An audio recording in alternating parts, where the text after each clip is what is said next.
regardez ces 2 chênes là, ils sont en sursis. Une fois qu'ils seront abattus, il n'y aura plus rien. Les 3 chênes là-bas, quand ils seront abattus, il n'y aura plus rien. Il y a quelques vanneaux dans les champs là. En très peu de temps, on a détruit ce que les siècles avaient bâti. C'était pas naturel, la campagne. C'était pas naturel, c'est une campagne faite par les paysans. Mais tout d'un coup, on l'a détruit. Dans l'agriculture du productivisme, j'ai esquinté la terre. Le travail à fournir maintenant pour réparer les dégâts que j'ai pu commettre en 30 ans, il y en a au minimum pour 70 ans.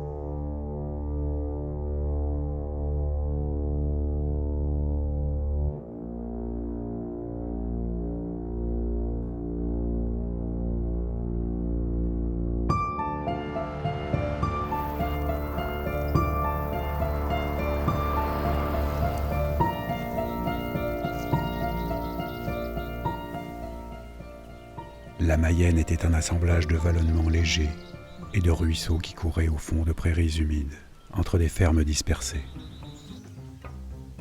À la pelle et à la serpe, les paysans avaient construit le paysage de talus, de champs séparés et de chemins creux, restés intacts pendant 9 siècles. C'était le territoire de l'homme des haies. Enfoui jusqu'aux épaules dans le chemin creux comme dans une tranchée, il aimait marcher sous les feuilles au sein de la terre et rester secret. Il était assis dans ce pré depuis des millénaires. L'équilibre aujourd'hui est rompu. Il est plus que menacé, l'équilibre est rompu. C'est-à-dire qu'on trouve effectivement dans certains secteurs de la Mayenne des endroits où on a encore du bocage, du beau bocage, mais dans la majorité du département de la Mayenne, ce bocage aujourd'hui est déstructuré.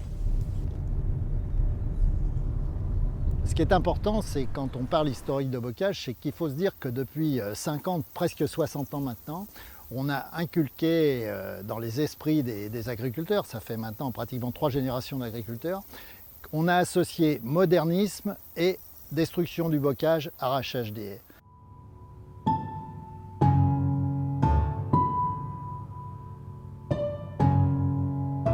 C'est la modernisation qui a obligé à ça, mais on aurait pu détruire moins.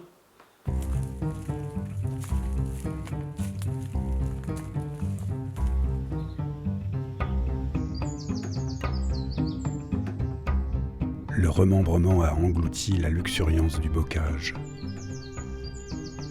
La modernité a exigé l'aplatissement des terres. La pensée de l'ingénieur a remplacé celle du paysan.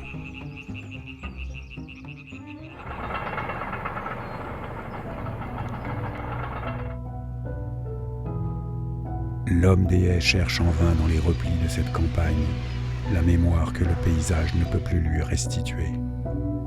Le passé l'a trahi, le présent le tourmente, l'avenir l'épouvante.